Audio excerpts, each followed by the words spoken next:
Good morning, everyone, and we welcome you to our Saturday morning Bible study class, January 13th, 2018.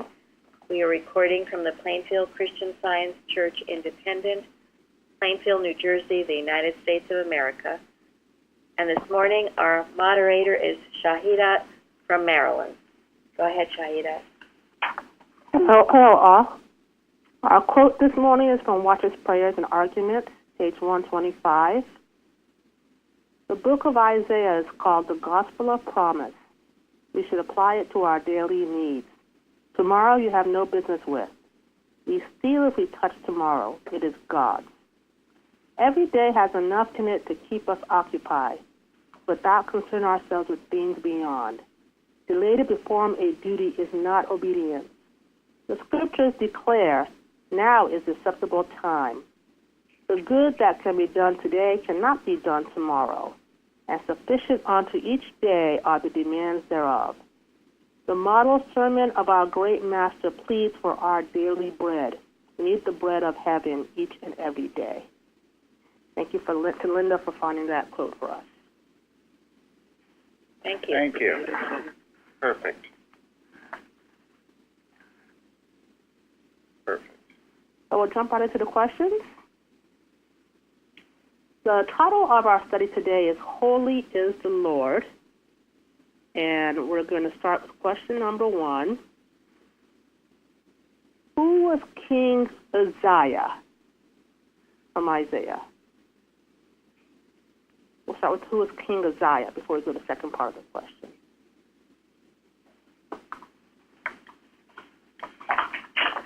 He was king of Judah, also known as Azariah, and one of Amaziah's sons.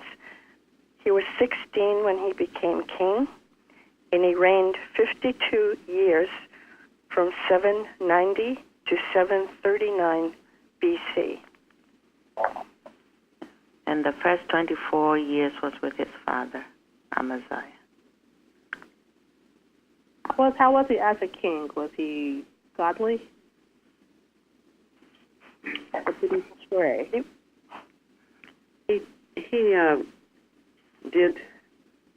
He sought the will of God before he did things at the beginning of his reign, and did a lot of really good things. He was able to build up the military, and he was into, as it says in there, in Second Chronicles, he was into the husbandry, dug a lot of wells, fortified Jerusalem, and then there's this one chapter, one verse that says, until he became strong. And I suspect that meant headstrong. And decided he was going to burn incense in the temple like the priest. But that was not his duty to do. And that was his downfall.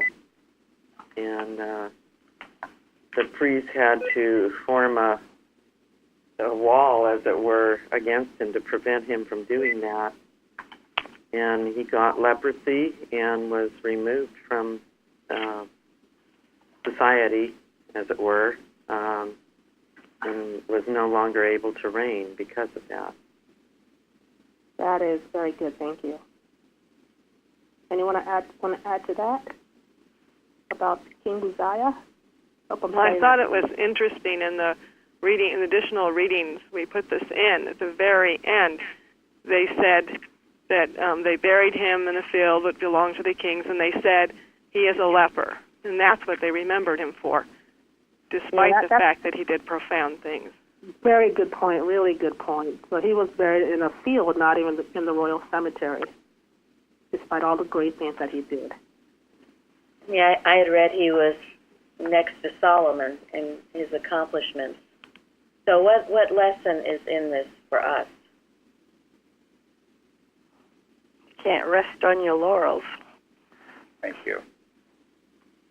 I think another lesson is everybody has their place, and it's important to realize individually what our place is, and also to respect the place of others.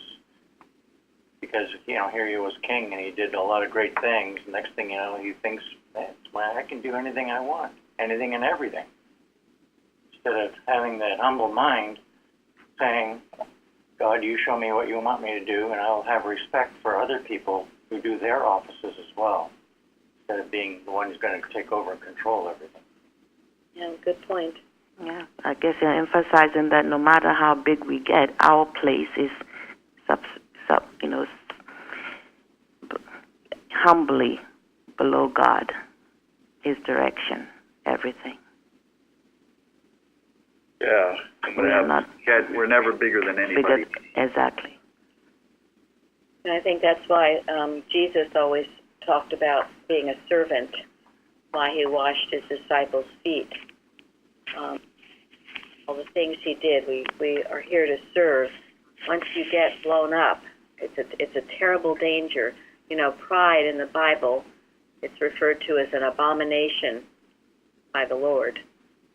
When you get prideful, you immediately cut yourself off from the Father. And it's a great danger, especially when you're doing well. You know, when you're doing terribly, you're usually on your knees, crying out and praying. But when you do well, if you start flying high, what Betty said was good, headstrong. It is a danger. It's a very, very danger. And boy, have we seen it. And no one is above having it happen. So always remind ourselves to keep humble, and that all of this, anything we're doing, is on God. We're doing it for Him, seeking Him, His glory. It's a very great and grave danger. And how sad, because leprosy, I mean, he was separated from everyone. I don't even know how long he lasted after that. Yeah, he had to be quarantined. Yeah, he was quarantined. And then what Linda said, that's what he was remembered for. So we pray daily for humility. Is that saying pride goes before a fall? Yes. Okay. Yes, it's Proverbs. Even way back then, there were already plenty of examples of not to do this kind of thing. So I think that's really, really interesting. You kind of look back, to previous kings that had done that, or even Solomon. Yeah, it's a state of mind when someone gets into it. They can be almost unreachable. They have such a glowing estimation of themselves. And heaven forbid that anyone tries to burst that bubble. And this is the value of having a church and having others that will point it out to you if you're getting that way. Give you a good smack on the head to wake you up. Ow. That's right. Well, this is really good what it says about Uzziah, that he seemed to feel like under the guidance of this prophet Zechariah, and that's where he led a godly life, but at some point I guess Zechariah died, Yes. and maybe he forgot all that he learned before, and didn't have his guide or people supporting him or looking out for him, Or maybe he relied too much on Zechariah and didn't establish his own relationship with God. Yeah. Well, that could be, but I think it's really important that we understand that we're never alone in this.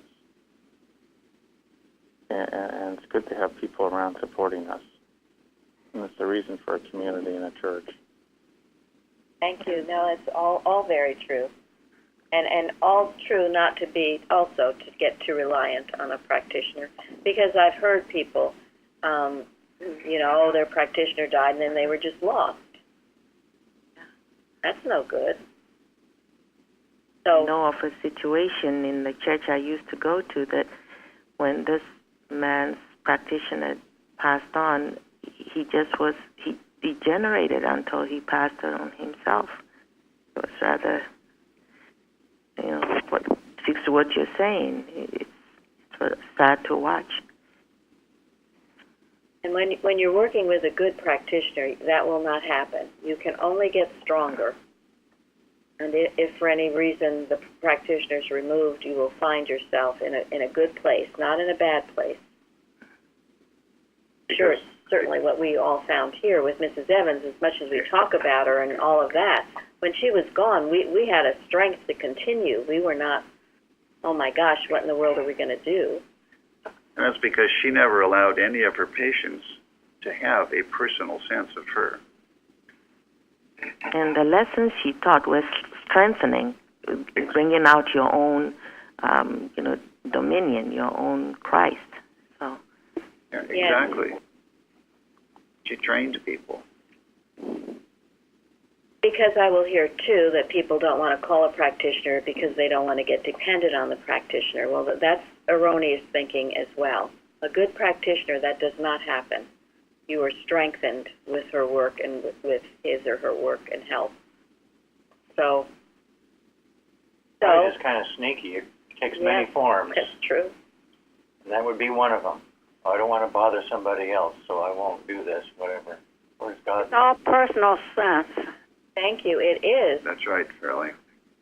And I know of people, where there's big things going on in their lives, and really they should be humble enough to be getting practitioner help, but they don't for some strange reason. Because getting practitioner help is this sign of humility, that you're kneeling, bending before God, not before person, but before God. And I've had people call me, after they've made these major decisions in their lives, who they're going to marry or what job they're going to take or where they're going to live. It's all been decided. And then they ask for help maybe once or twice just to sort of, to give them insurance or something that now they've done exactly what they want, that it'll go okay. Or after they've waited a week of the same problem. Yes. So these are all good lessons. Everything that was said here, what Tom said too about, yes, you're not alone in this church. We have people, and if you get egotistical, you will usually be shot down a peg or two. And if you can't take it, people eject themselves. And this idea of supporting one another, it's important, but it's also important to recognize what it means to properly support one another. It doesn't mean you support whatever they do, whenever they do it, and however they do it. It means you love them enough to see them as God's obedient child and to step up and say something when you see them going off track. That's the right kind of support. Who is telling of the foe in ambush? Well, a good friend will tell you of the foe in ambush. And a good friend will not sympathize. A good friend will not listen to you gossip. A good friend will not listen to your criticism without rebuking it. So, and many people don't like that either. That's the greatest form of love. It's the greatest form of love. And the fact that we have these Bible classes and roundtables week after week are just reminders of this for everybody, to keep everybody on the straight and narrow path. So you're not into some personal relationship, even with another member of the church, where you're either criticizing or looking for sympathy or gossiping. Nuh-uh. And if you are doing it, God knows, and you better stop, because you are off the path. And sooner or later it will be found out. It's unholy. So a right relationship where we're helping each other and encouraging other, yes. And a right relationship with a practitioner where you're not leaning, which in this church is verboten. All of these things are very important. And yes, this Uzziah kind of did fall after Zechariah left this earth. And so it did show that something was not quite right there with their relationship. And after Uzziah died, Isaiah, who was the prophet at the time, had a vision. Would someone like to recap what the vision was for us? Someone can read it. Well, let's read it. Somebody want to read it? I will read it. Isaiah 6. In the year that King Uzziah died, I saw also the Lord sitting upon a throne, high and lifted up, and his train filled the temple. Above it stood the seraphim. Each one had 6 wings. With twain he covered his face, and with twain he covered his feet, and with twain he did fly. And one cried unto another, and said, Holy, holy, holy is the Lord of hosts. The whole earth is full of his glory. And the posts of the door moved at the voice of him that cried, and the house was filled with smoke. You want the whole Isaiah 6? Well, that was the beginning of the vision. The rest of the vision is question number 2. So, did you?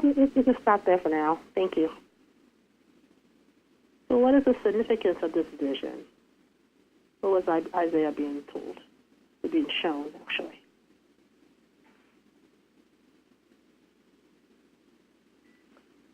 Well, one thing I thought it was interesting that he saw the Lord on the throne, because at that time Uzziah, who was the king, leprosy set apart, and maybe there was a lot of concern in the country about what's going to happen, who's going to rule, and whatever. Then here's Isaiah who has this vision and sees the Lord on the throne. I wonder he was appointed to be a prophet. He saw the one that was guiding and guarding and ruling everything. Thank you. That's a major point. And I'm sure that was a great relief. And that's what we all must see. God ruling always, whatever situation. Our government, any government anywhere, our church, our home, God. Well, and I thought, what the seraphim cried. What's a seraphim?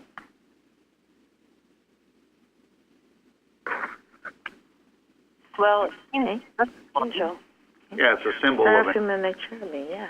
Yeah, it's a symbol of an angel or a messenger from God. And the seraphim cried, Holy, holy, holy is the Lord of hosts. The whole earth is full of his glory. He's crying the allness of God. In spite of how Isaiah might feel, in spite of what the circumstances might be in Judah, he's crying, God is all, and God is in control.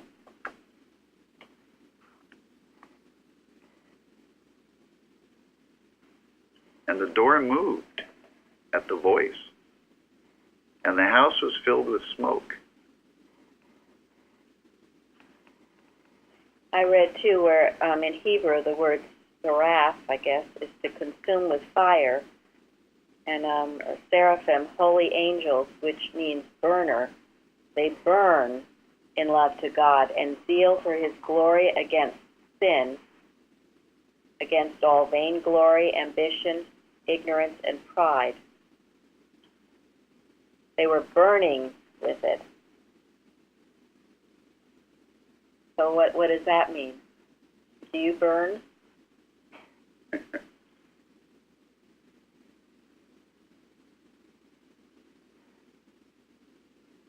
So if you burn with the love of God, it removes the sin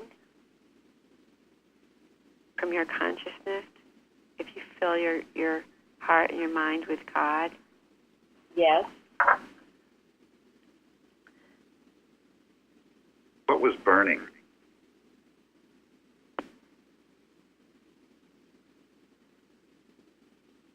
When you're in the presence of God, what burns? Only the impurities. Anything This is a holy place. Yes. That's also why some people do not like to be in the presence of a Christ consciousness, because that error in them gets feeling very uncomfortable. They don't want to be there.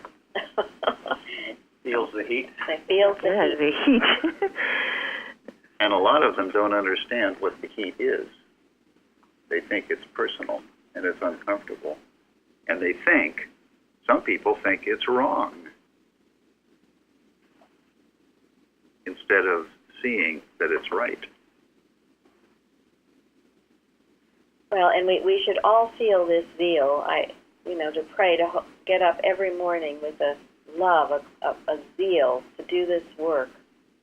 Not lukewarm or, oh, well, maybe, maybe not. But a passionate zeal to do this. And if you do that, you'll burn the error in yourself and perhaps in those around you as well. Well, and also, have you ever felt your pride being burned? Yeah. Praise?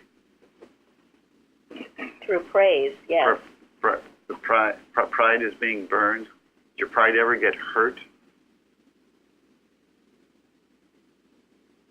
It's a burning, cleansing process, isn't it?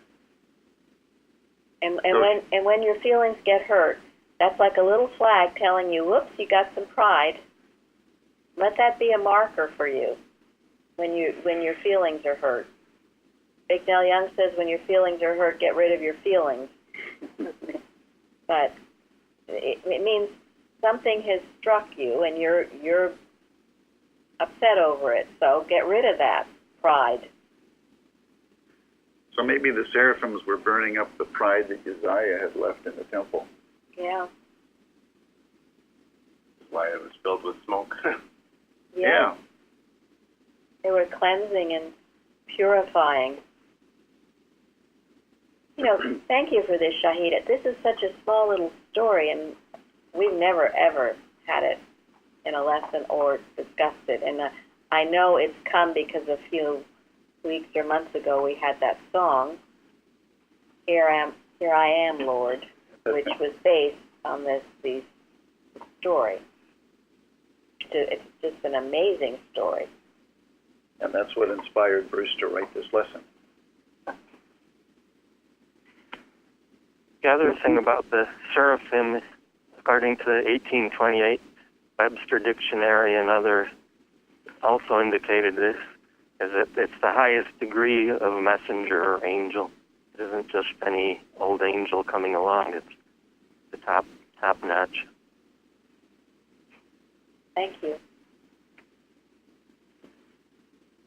And they were, one cried unto another. Wonder how many were there. They were all just blasting it out. And that cleaned Isaiah's, or purified Isaiah's fears. Let's go to the second question, kind of flows. So what did Isaiah say when he saw this vision? He said, "Woe is me, I am undone." What does that mean? It reminded me of in Prose Works and Pond, I believe it was Pond and Purpose, where there's Mrs. Eddy's writing about the baptism of repentance, and she writes, quote, "A mortal seems a monster, a dark, impenetrable cloud of error, and falling on the bended knee of prayer, humble before God, he cries, 'Save or I perish.' Thus truth, searching the heart, neutralizes and destroys error." Thank you. That was exactly what I brought today. Perfect. Pond and Purpose. Story of Pond and Purpose. This holy experience brought everything he'd ever done wrong right to the surface. And it was right there on his forehead. Yeah, he was not feeling comfortable. He was totally uncomfortable. I love what the message says. It says, "Doom, doom, it's doomsday. I'm as good as dead." Mrs. Eddy refers to this as chemicalization, doesn't she? Right.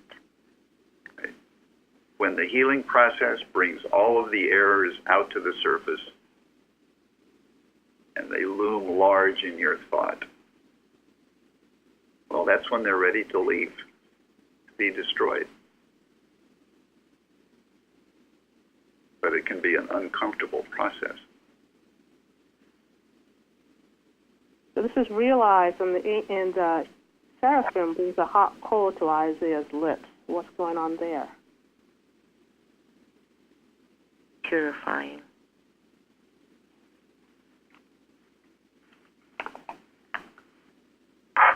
One thing I was thinking when he said, for I am undone, I was thinking maybe he thought his role was to tell the king, what was going on.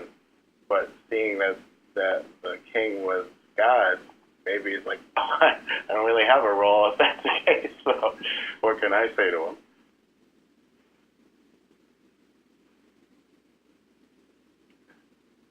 Another thing came to mind when I was reading this passage. I've experienced this many times when I've tried to keep everything going right, to do the best I can to do the right thing, and then ultimately it just shows how inadequate I am or I was at the time, and that the only recourse that I have is to drop everything and simply rely on God. It's like, I got no answer for this. There's nothing left for me to do except listen to God and follow as best I see the light, because all my efforts so far haven't been adequate. But that's just the beginning of something good. I found this article in the Christian Science Sentinel, August 29th, 1914, by William McCracken, and said very much what everybody's been saying here. Prophets, Isaiah's vision revealed to him the true identity of man made in God's image and likeness, and then the uncleanness of him made him cry out, woe is me. Then what he goes on to say, which I also saw alluded to elsewhere, was that it needed the live coal of divine love to purge him of his mistaken notion about man and prepare him for his great mission and redemptive work in behalf of humanity, which would naturally include the healing of the sick as well as the saving of the sinner. Thank you. Yeah. Well, the live coal is the burning of the pride and all other things. And we all have to go through it in order for Isaiah to do what God had wanted him to do. And anyone who wants to do God's work has to be willing to go through this process. And it is fond in purpose, definitely. Goes hand in hand with this story.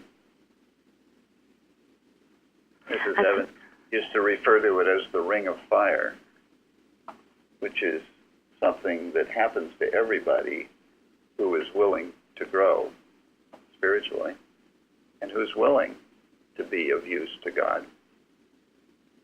Because all of the false beliefs and all of the pride and all of the human stuff that you sometimes subconsciously accept has to come to the surface to be burned out by a purer love, by a greater understanding, and by total humility and obedience to the truth. And it's a burning out process. There's no other way to describe it. And I think it's a very, yes, it is a very uncomfortable feeling, but I feel that, like, I think Colleen gave a testimony about the time when she just said, Father, thy will be done. It's when you just completely submit, Father, do with me as you would, just give it all up. It's when some peace comes, and it's a turnaround, I have found. You're right. It's only uncomfortable if you start out with a huge amount of pride. And you fight it. Yeah. Eventually you get knocked around so much you finally say, I give up. I Right. give up. That's when God can come. When I just give up. I can't do this anymore. But often, in that heat of the moment, if you try and rather to fight to feel comfortable all the time, then it keeps going on until that point of submission, Father, thy will be done, comes. And usually when you're fighting, you're justifying. You're saying, I did it because of this, and I had to do it, and you're justifying. That's why it's the adamant of error. When you stop all that justification and say, I give up, God can come. And only then are you prepared to do his work. And when you try to avoid that experience, what happens? Because many do. Prolonging it. Yeah, right. It will catch up again. It will come again and again. Again. Right. Yep. Like the movie Groundhog Day. So with bigger and bigger consequences as Right. time goes on. So better to yield to it. It's also, I was thinking when we talked about, was it last week, about the book, the textbook, first it's sweet, then it's bitter. And I've seen people who come to the science and are so excited about it, but the first correction they get, you look at the expression on their face, and you know they didn't take it very kindly. And that's the bitter part. Are you gonna separate the error from you and know that the person correcting you did it out of love to help you and progress? Or are you gonna get your feelings and get your stuff all upset and go off in a huff? Isaiah was willing to be burned by the hot coal. And thank God he was, because this was pretty early in his book. Yeah. He had a long way to go before he talked about, Christ Jesus and Miss Betty later on. So. Thank Matthew. you. Well, and Mrs. Eddy talks about the lambs, and she also talks about the sheep. And the sheep have to do what? Follow. The sheep have to take correction. They have to come under the rod, yes. So those of you, I would notice with Mrs. Evans, and I can feel it in myself now too, you treat people differently. New people you might treat very differently than someone who's been here a long time. God directs it. But the sheep, that means the ones who've been here a while, they have to come under that correcting rod. And then she talks about if they try to stray, it's not going to work. Sooner or later you got to do it, so you might as well do it now. Okay, who is going to speak? I was just going to add, Matthew Henry said, the impurity of our lips ought to be the grief of our souls, for by our words we shall be justified or condemned. And that made me think of Mrs. Eddy's alertness to duty. By his works he shall be judged and justified or condemned. Thank you. We'll go to the next question. So Isaiah was considered to do God's work. What was to be Isaiah's mission? This is question 3.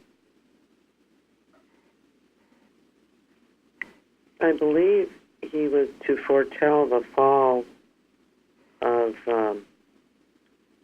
Jerusalem and Israel, Judah, because the people had gone away from God, and to at least try to save a remnant. It was a daunting mission, because if you look on the outside, it would seem that it could be impossible to do unless he did it with God and did what God told him. That's very good. Mm-hmm. Does anyone want to read it, or is it too long? It's only 3 verses, I believe. It's 6 verses. 6. Oh, is it 6 verses? Okay. But it's worth... I'll read it. Yeah, Okay, go ahead. Please. Also I heard the voice of the Lord saying, Whom shall I send, and who will go for us? Then said I, Here am I, send me. And he said, Go and tell this people, Hear ye indeed, but understand not, and see ye indeed, but perceive not. Make the heart of this people fat, and make their ears heavy, and shut their eyes, lest they see with their eyes, and hear with their ears, and understand with their heart, and convert and be healed. Then said I, Lord, how long? And he answered, until the cities be wasted without inhabitant, and the houses without man, and the land be utterly desolate. And the Lord have removed men far away, and there be a great forsaking in the midst of the land.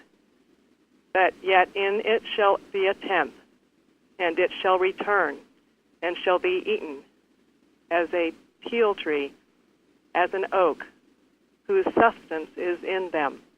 When they cast their leaves, so the holy seed shall be the substance thereof.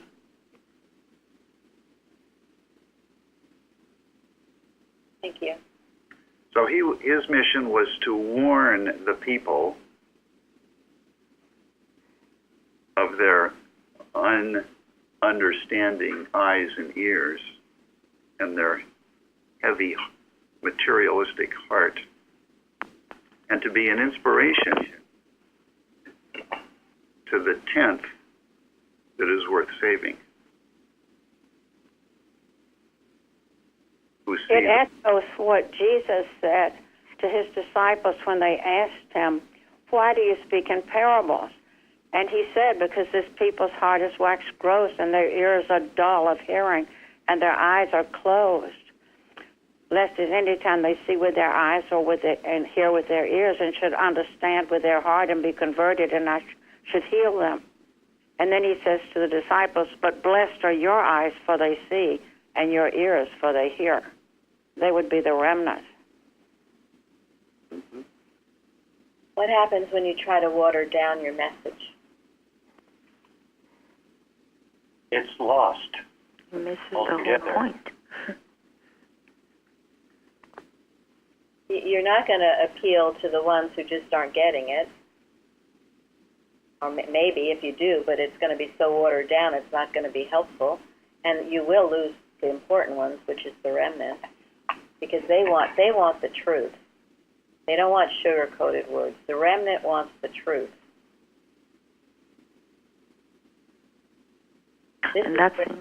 We have to be so careful with this New Age stuff and other things because it's watered down. It's not good. Go ahead, Florence. I was just going to say that it's so important because it's from the remnant who got the truth that the regeneration will come of what's true, and not, the diluted version of it. Thank you. Thank you. And I know Jeremy's looking forward to doing a Bible study on the remnant coming up. 2 weeks. You can't water it down. And sometimes the others who don't get it chemicalize and carry on and tell you to be quiet. It's not true. But you have to do it anyway. It's interesting because the watered-down version may be appealing to the 90%, but will ultimately prove unsatisfactory. You will not be able to stand because it has no principle or foundation to continue and exist. And for the 10%, it's totally unappealing because they can see through it altogether. So it's going to literally fail everyone. Yes. Yes. And that's why, for the 90% or whatever, the cities will be wasted, and the houses will become empty, and the land will become utterly desolate, because it's no good. The holy seed is preserved in the remnant, so that's where it will grow again. Yes. And that's why the remnant is the remnant, because they see the holy seed.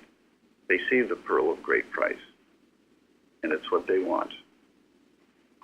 And that's why it will never be, I don't believe it'll ever be a mega church. It doesn't work that way. Has it ever? When you look at the Bible and you think of what's been accomplished, it's never been by thousands and thousands of people, has it? It's always been just a few. A handful here or there. Handful here or there, yeah. There's only thousands and thousands of people when it was going the wrong way. That's true.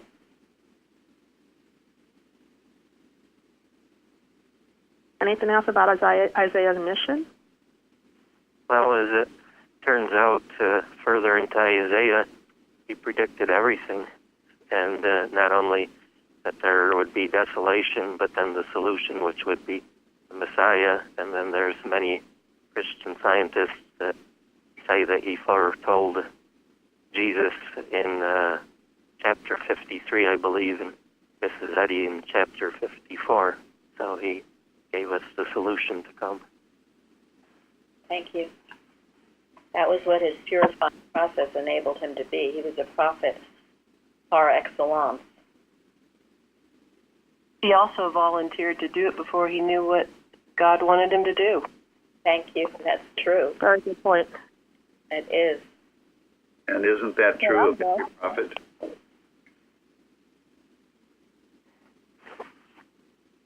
And Mrs. Eddy told one of her students who said that she would do something when she could understand it, and Mrs. Eddy said, "Nuh-uh, you do it before you understand."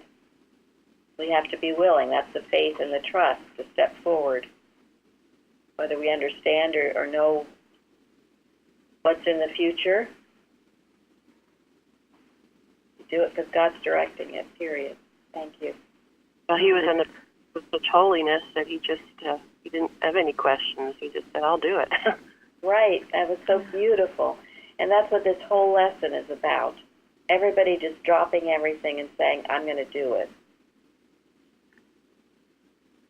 So our last question, because that ties really nicely, is we have in our responsive reading Psalm 143, verse 10, "Teach me to do thy will, for thou art my God. Thy spirit is good. Lead me into the land of uprightness." Which sounds like Isaiah. Well, we talked about pride and humility. Is all, I mean, it's throughout the entire Bible. It requires a humble heart willing to listen and obey with their heart, as opposed to depending upon what their eyes see or what their ears hear without their heart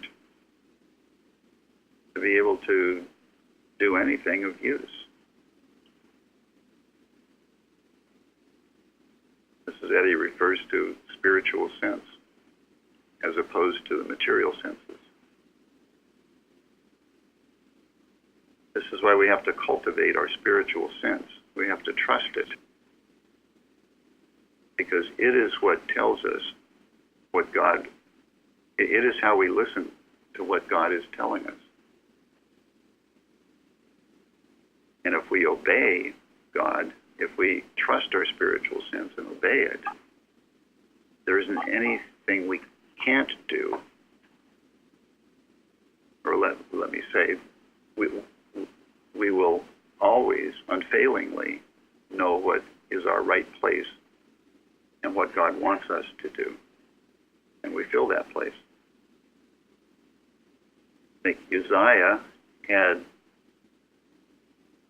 what was it, Zechariah, to help him listen. And he did a lot of good stuff for a long time. And if he had cultivated his own spiritual sense, his own relationship with God, and stayed humble, he could have continued to do a lot of good things. I like the word teach. Teach implies what? Humility. Yes. But you don't know how. You need help. Remember that. God is your teacher. So, because I hear people say they don't know what their spiritual sense is, or they don't know how to get wisdom, or how to be loving, or whatever. Well, God, if you know God is your teacher, then you can learn. And if you have this humility and you admit that you need to be taught, He will come in and teach you. And truly it is, as we are His image and likeness, it is something innate within us all So he will help you to bring it out within you. But if you think you know it, you're starting off on the wrong foot. Get down on your knees and ask that you be taught. And then, on the other hand, there are those who have been class taught, quote, who are very proud of their class teaching because they're so proud of their, quote, teacher, who's authorized by Boston. And they go around thinking that they are supposed to know it all. And so many of those lies are just utter disasters. And class teaching's only 2 weeks, right? 2 weeks, and then they get together once every year for their association, and they have a party. I think it's a Well, I took lessons with one of those teachers, and I can tell you that I was totally lost. At the end of those 2 weeks, I had no idea what was everything about. She just proceeded to read or have one or the other students there read the recapitulation questions. But at the end, I remember we had like a small meeting with the teacher, and she says, well, now you all can go and heal. And I felt like, are you kidding me? I absolutely have no idea what you just said or went over. So it was really very confusing to me. I felt very inadequate, very like, forget it, I'm never going to get this. So it was not a very good experience. I don't think it was. No, and at least you had the good sense to know it, to recognize and admit it. Well, Jim, but it makes you feel guilty in a way, because it's like, why I'm not getting it? And you know, it was not a good experience at all. On the contrary, it really plays havoc with your self-confidence. And when I was young and attended a Boston Sunday school, and before I met Mrs. Evans, I felt guilty as well. It is a wicked, wicked guilt trip. in order to have continued this teaching 2 weeks, what was needed according to the 88th manual? Mrs. Eddy's written permission? Yes. Correct. I'm sorry, how is that again? This establishment of the teachers to continue it was going to require Mrs. Eddy's signature. Of course, they didn't have Mrs. Eddy's signature, but they continued it anyway. So that would be for certifying teachers, or to? Yes, for any. Yes, okay. For the church to authorize a teacher required her written approval. Thank you. It's true for most of what the organization has continued to do. It's one of the, quote, estoppel clauses, which the board totally violated, totally misunderstood, which is, and their disobedience is one of the things that has ruined the Boston organization and caused its great decline. Well, I have to say that I've said it before, but I was very fortunate because the teacher I went was excommunicated due to her views on Mrs. Eddy's place in prophecy, and that's wonderful. but I went there and I came out of there euphoric and had some great demonstrations, and after 3 months it disappeared. And what I have to say again is that here at Plainfield, there's a continuation of Mrs. Eddy's spirit, not only through Mrs. Evans, but through the elders, as I call you, in the church now, because that's the one thing that was lacking from that Because all those little nuances of this, how do you have spiritual sense, et cetera, and that you can train love and train your spiritual sense. And this continuing education every week is so wonderful and so necessary, and that's the biggest difference that I see. Thank you, Mike. And that Mrs. Evans came to that conclusion because she did a few times have this 2-week thing going, and she decided it just wasn't working, and she began to do this. We would have class once a week, and in those days, for a few hours. So grateful for it because really nobody talks. I never heard anybody talking about spiritual sense and how you get it and all that. Nobody. Anyway. Well, it was in the readings that Shayudot gave us, is we need the bread of heaven each and every day. Mm-hmm. But what's the 2-week session? That's once it's over, it's gone. That's going to be enough to carry over. Every day we need that bread. And thank you. Yeah, and also about spiritual sense.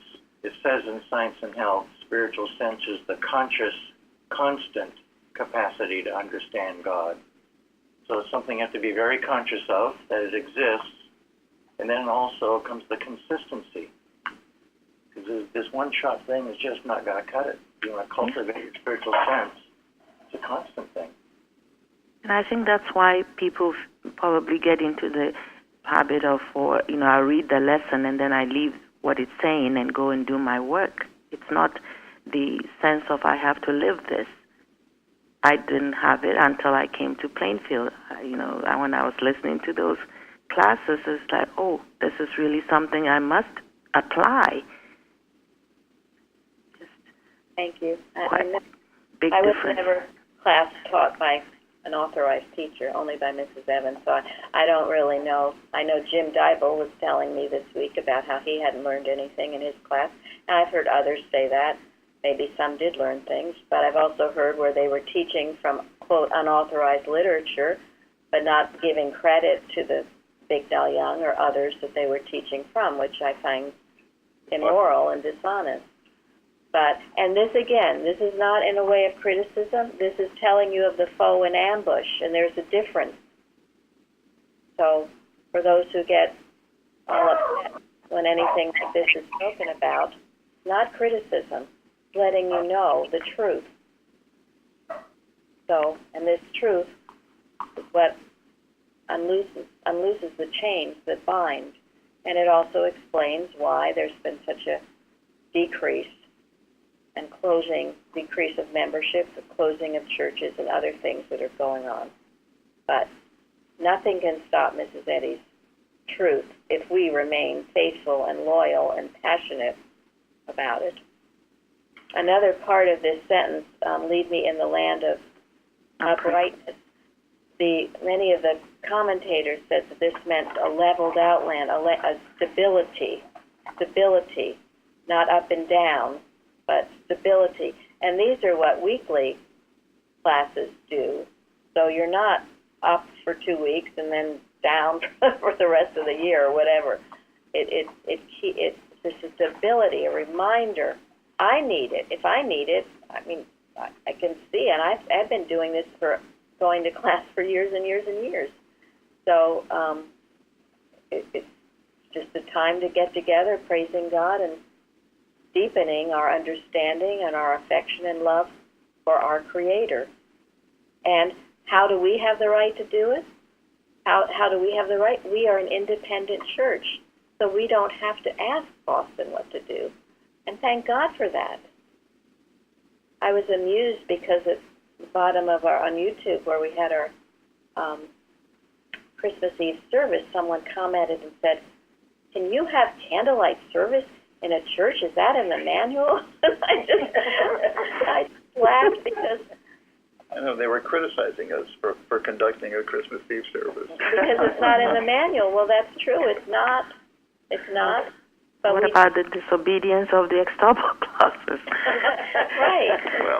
Well, what we do by what we feel inspiration and demonstration, which is, I'm sure Mrs. Eddy would approve of that. Exactly, because the thing is that what's being done at Plainfield is actually the true history of the church. I mean, everybody at my church says we couldn't have Bible studies and this stuff because you had to study on your own.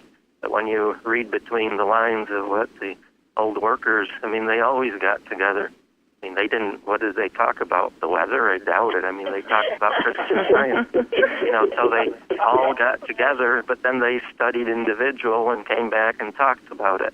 And that was something that I was going to say about the last Bible study and get to, was that one of the differences we were talking about how this electronics is making everybody lose sight of God. And in the Bliss Knapp book, he was talking about how in the old days, which made me kind of laugh, everybody that when they met somebody on the road, they talked about God and religion. So that was very fascinating. So it was a major topic in those times. Thank you. That is wonderful. Yes. And in Mrs. Eddy's household, she would call all her students in, and then what would happen? She'd open the Bible. Yes, She'd open the Bible. She'd read from it. And discuss what was in it. Thank you, Mike. That's a huge point. And so do you think she'd say, no, no, no? She wouldn't want a Bible study that was all human and you know, the kind that Tom has described, but an inspired Bible study and how to apply these truths, I'm sure she would approve of it. Go ahead, Florence. Yes, I just wanted to say something about the land of uprightness. This uprightness mentions rectitude, which Mrs. Eddy speaks to in Science and Health on page 403, that the most Christian state is one of rectitude and spiritual understanding, and this is best adapted for healing the sick. And it also says that perfect rectitude belongs only to the Supreme Being. So I thought that was important. Mary, and what is rectitude? Rectitude, oh. Go ahead, Jeremy, say it again. Moral uprightness. Right. Conformity to truth. Thank you. Living a moral life, not a lot of immoral things going on. Very, very important. She says that in the beginning of Science and Health, too, that you really want to progress in the science. Strong morals are a very strong prerequisite. Yeah, thank you. That's the quote. Thank you very much. Strong morals. And the want of rectitude is not only sinful, but debasing. So, there we have it. Right, there we have it. And I don't think that is in New Age.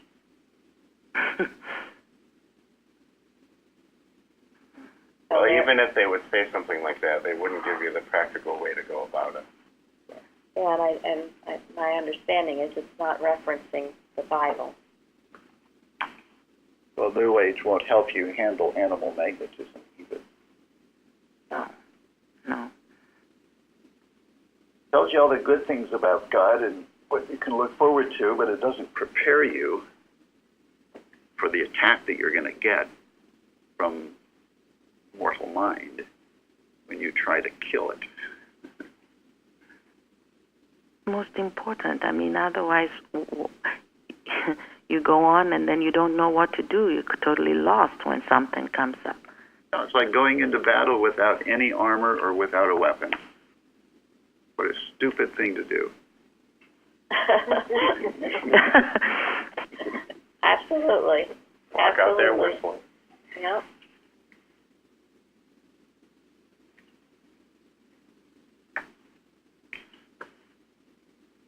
Well, that concludes our questions for today.